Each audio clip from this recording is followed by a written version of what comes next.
Silakan, Cik. Oke, Assalamualaikum warahmatullahi wabarakatuh. Semoga sehat selalu untuk kita semua. Yang terhormat, Bapak Taufik Alfariji selaku dosen pengampu mata kuliah Fisika Dasar 1, serta teman-teman seperjuangan yang senantiasa saya banggakan. Alhamdulillah, puji syukur kehadirat Allah Subhanahu wa Ta'ala yang telah memberikan kita nikmat umur, nikmat iman, serta nikmat kesempatan sehingga bisa mengikuti perkuliahan online di masa pandemi. Salawat berbingkai salam kita hadiahkan kepada Nabi besar Muhammad SAW. Mudah-mudahan dengan seringnya bersalawat kita bakal dan mendapat syafaat beliau di yaumil akhir nanti. Baiklah, perkenalkan nama saya Ucu Sugiyarti selaku moderator yang akan memandu jalannya presentasi pada kesempatan kuliah online hari ini. Adapun materi yang akan kami presentasikan adalah untuk kelompok 4 dengan judul yaitu usaha dan energi. Sebelum memulai diskusi dan presentasi, berikut saya perkenalkan nama anggota kelompok. Yang pertama yaitu Mailinda Anissa Putri dengan NIM 9, yang kedua saya sendiri yaitu Ucu Sugiyarti dengan NIM 10, dan yang ketiga adalah Muhammad Arif Rahman. Baiklah, yang selanjutnya yaitu pemaparan materi tentang usaha yang akan disampaikan oleh Saudara Arif Rahman, kepadanya kami persilahkan. Baik, terima kasih, Ucu.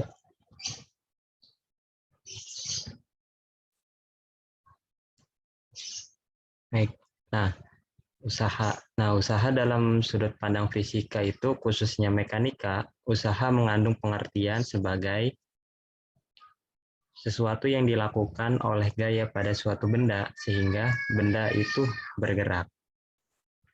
Nah, selanjutnya mari kita amati sejumlah orang yang sedang mendorong kereta salju tersebut. Nah, di sini bisa kita lihat masing-masing orang tersebut memberikan gaya melalui dorongan kepada kereta salju, sehingga kita asumsikan bahwa kereta salju ini bergerak dari satu tempat ke tempat yang lainnya, sehingga adanya gaya yang bekerja yang menyebabkan kereta salju tersebut berpindah tempat menunjukkan bahwa adanya usaha yang dilakukan oleh masing-masing orang tersebut. Selanjutnya mari kita amati seorang tahanan yang sedang mendorong dinding sel. Bisa kita lihat ketika sedang mendorong dinding sel, tahanan tersebut mengerjakan sejumlah gaya pada dinding tersebut. Namun bisa kita lihat bahwa dinding tersebut tidak bergerak atau tidak berpindah pada tempatnya atau tetap berada di tempatnya. Nah, dinding sel tersebut tidak berpindah, menunjukkan bahwa tahanan tersebut tidak melakukan usaha atau tidak ada usaha yang terjadi. Nah, dari kedua gambar tersebut bisa kita simpulkan bahwa syarat terjadinya suatu usaha ada dua, yaitu adanya gaya yang bekerja pada suatu benda, dan yang kedua adanya perpindahan yang dialami oleh benda tersebut. Sehingga secara matematis usaha dapat dilakukan pada suatu benda yang dinyatakan sebagai berikut, di mana W sama dengan F dikali delta S, di mana di sini W usaha yang dilakukan pada suatu benda dengan satuan Joule atau Newton meter, dan F gaya yang bekerja pada suatu benda, serta delta S yaitu perpindahan yang dialami benda tersebut dari posisi awal ke posisi akhirnya. Nah, terus muncul pertanyaan, bagaimana jika gaya yang bekerja itu tidak searah dengan arah perpindahannya? Nah, secara matematis dapat dinyatakan sebagai berikut. W sama dengan F cos theta dikali delta X, di mana cos ini merupakan sudut antara gaya dan juga perpindahannya. Bisa kita lihat di sini, ada sudutnya. Selanjutnya, marilah kita analisis usaha dalam kehidupan sehari-hari. Coba perhatikan, seorang siswa sedang mendorong meja tanpa terbentuk sudut. Artinya bahwa siswa ini gayanya itu searah dengan perpindahannya. tidak terbentuk sudut kemiringan dengan gaya yang diberikan pada meja 80 Newton. Lalu terjadi perpindahan meja sejauh 5 meter. Berapa usaha yang dilakukan siswa tersebut saat mendorong meja? Diketahui F-nya itu sama dengan 80 Newton, S-nya itu 5 meter, sehingga dapatlah usaha yang dilakukan oleh siswa tersebut yaitu sebesar 400 Newton meter atau 400 Joule. Ya, selanjutnya saya serahkan kembali ke moderator. Baiklah, yang selanjutnya adalah pemaparan materi tentang energi. Untuk yang slide pertama, tentang energi akan saya bacakan sendiri. Next slide, Arif. Seperti yang kita ketahui bahwa konsep yang sangat erat kaitannya dengan usaha adalah energi. Apa sih energi itu? Energi adalah kemampuan untuk melakukan usaha. Energi ada di mana-mana, bahkan benda-benda yang ada di sekitar kita membutuhkan energi. Contohnya mobil, motor, pesawat, dan kereta api dapat berjalan dengan adanya bantuan energi. Peralatan listrik di rumah dapat dinyalakan karena adanya energi. Pada dasarnya, energi tidak pernah hilang, tetapi diubah ke dalam bentuk lain. Dengan konsep tersebut, energi dapat dimanfaatkan dalam kehidupan sehari-hari. Next slide, Arif. Nah, macam-macam energi. Energi yang pertama yaitu adalah energi kinetik. Yang kedua yaitu energi potensial. Yang ketiga adalah energi panas. Yang keempat energi mekanik. Yang kelima energi listrik. Yang keenam energi kimia. Dan yang ketujuh adalah energi nuklir. Baiklah, untuk penjelasannya, next slide, Arif. Energi potensial. Apa sih energi potensial itu? Secara umum, energi potensial adalah energi yang tersimpan di dalam sebuah benda atau dalam keadaan tertentu. Dengan demikian, contohnya adalah air terjun yang terdapat energi potensial. Dalam batu bara terdapat energi potensial. Dalam tubuh kita juga terdapat energi potensial. Energi potensial karena masih tersimpan yang tersimpan di dalam air berada di atas suatu tebing baru bermanfaat ketika diubah menjadi energi kinetik dalam air terjun. Energi potensial dalam tubuh kita bermanfaat jika kita mengubahnya menjadi energi gerak yang dilakukan oleh otot-otot tubuh kita. Dengan pengertian yang lebih sempit, yakni mekanika, energi potensial adalah energi yang dimiliki oleh benda karena kedudukannya atau keadaan benda tersebut. Adapun energi potensial dibagi menjadi dua, yaitu energi potensial gravitasi bumi, di mana energi potensial gravitasi bumi yaitu energi yang dimiliki suatu benda karena terletak di atas permukaan bumi. Makin tinggi letak suatu benda di atas permukaan bumi, makin besar energi potensial gravitasinya. Seperti terdapat dalam contoh gambar buah mangga yang menggantung. Mangga ini berpotensi memiliki energi karena posisinya dari atas tanah. Energi yang tersimpan ini dimanfaatkan. Energi potensial gravitasi bumi. Untuk energi potensial gravitasi bumi disimbolkan sebagai EP. Dengan rumus EP sama dengan MGH, di mana berat dikali ketinggian. Yang kedua yaitu energi potensial elastisitas. Apa sih energi potensial elastisitas itu? Energi potensial elastisitas adalah energi yang tersimpan pada benda sedang direnggangkan, misalnya pada karet ketapel dan busur panah. Atau ditekan, misalnya pada per. Makin jauh peregangan dan penekanannya, maka makin besar energinya.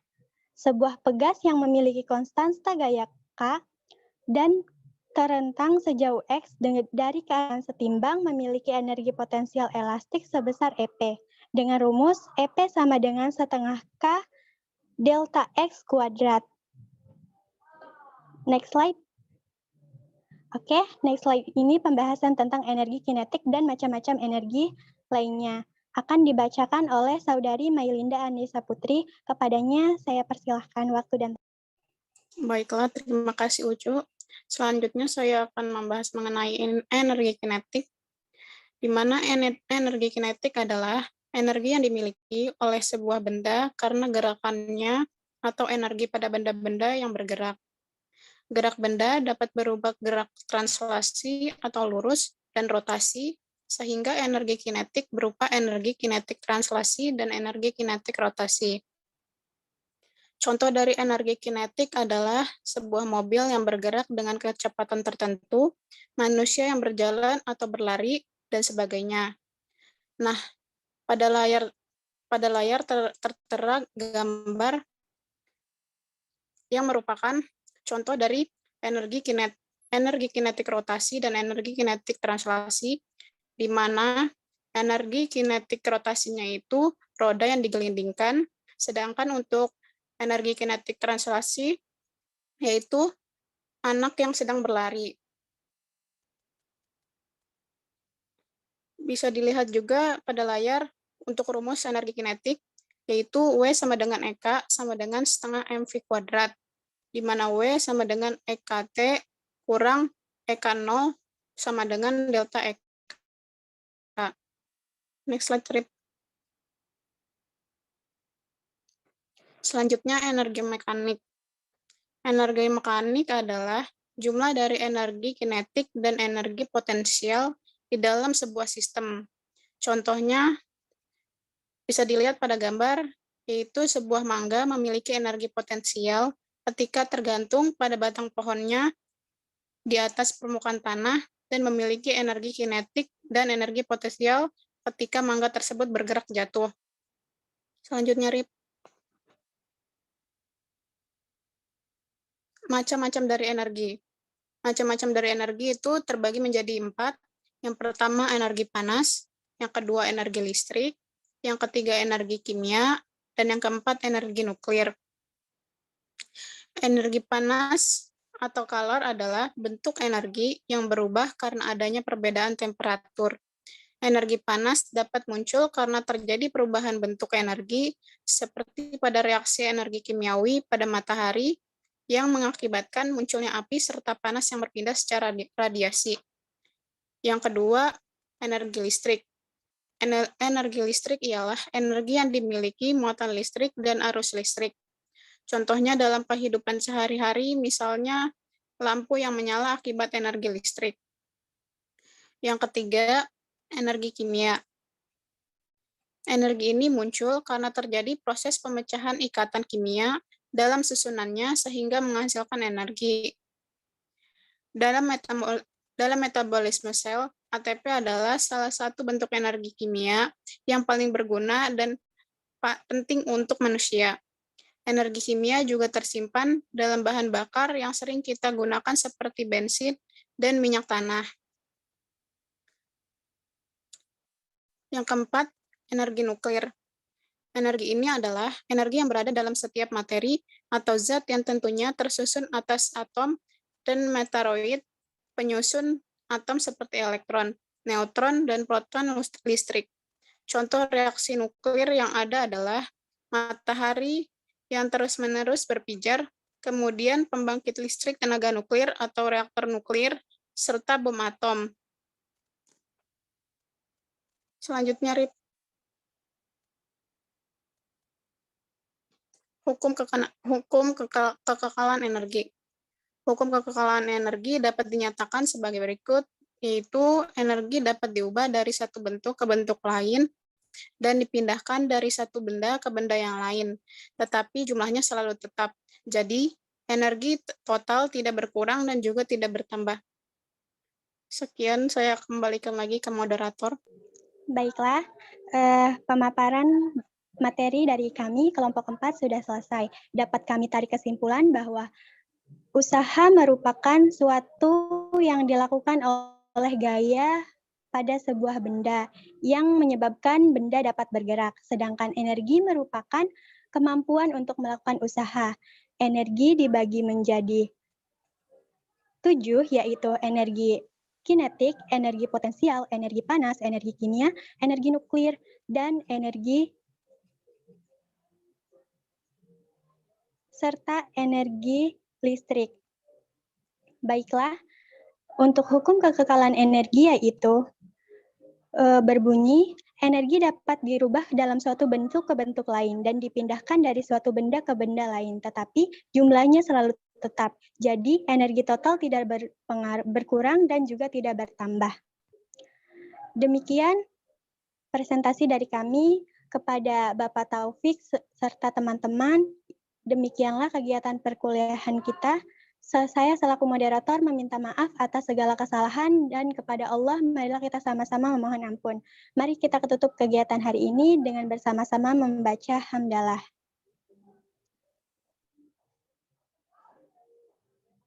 Alhamdulillahirrahmanirrahim. Di masa pandemi ini mari kita sama-sama tetap menjaga kesehatan dan mematuhi protokol kesehatan. Demikian saya akhiri. Wassalamualaikum warahmatullahi wabarakatuh.